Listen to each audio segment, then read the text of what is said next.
As if middle school isn't hard enough, I think it's doubly hard with a hearing loss. My name is Emily. I have been wearing hearing aids since I was 4 months old.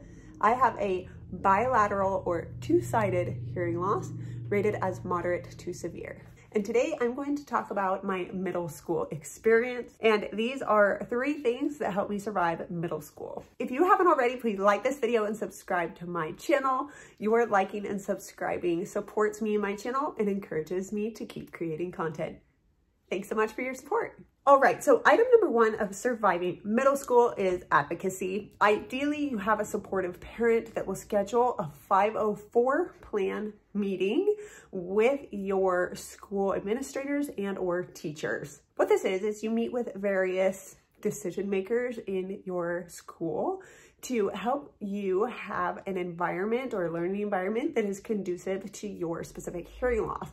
For example, my 504 meetings would usually include a vice principal, a counselor, a deaf and hard of hearing student representative from the school district or the state, and my teachers. In this meeting, we would discuss my hearing loss, the severity of it, and how we could make my classrooms more accessible.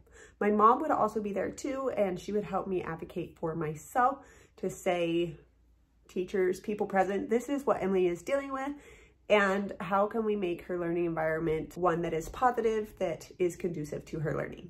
And ideally, it would be kind of a discussion, and we would come with ideas that we would like. They would say what's possible, and we would find a good medium or balance of the resources that we needed and that were available. For example, I would need amplified sound. So one of the options that we had access to was an FM sound system.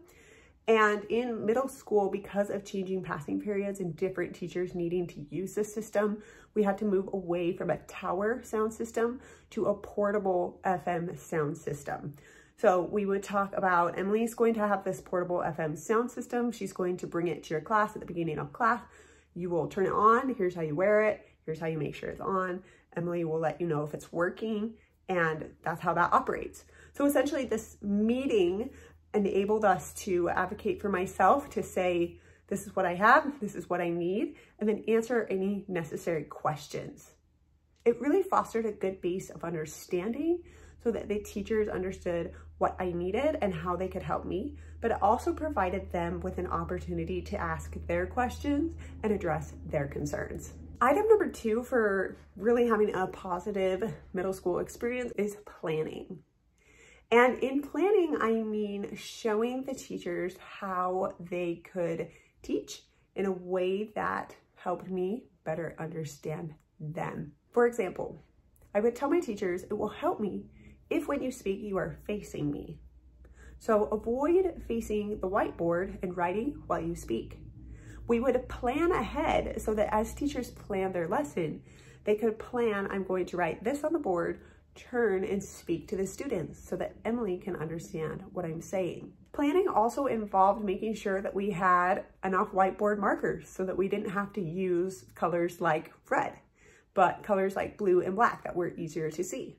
Because if I couldn't hear and then I couldn't see the homework due date written on the board, it would be difficult. So we would plan accordingly so that I could have a more successful middle school experience. And last but not least, the third item that really improved my middle school experience was finding my best friend.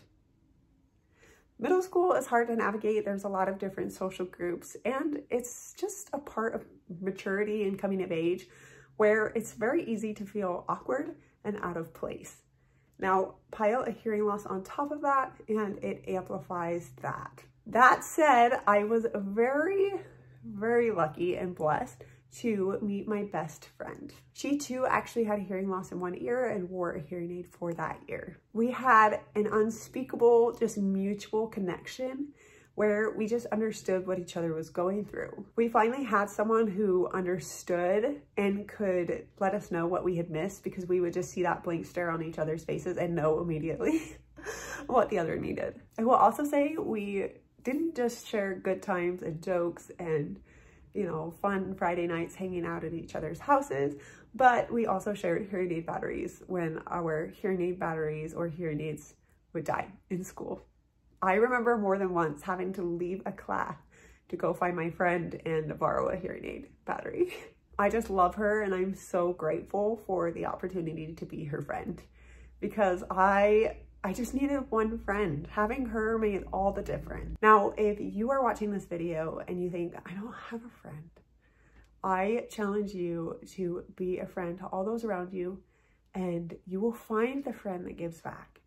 Whether or not they have a hearing loss or things like that, you will, as you are friendly, you will find those people that are kind to you.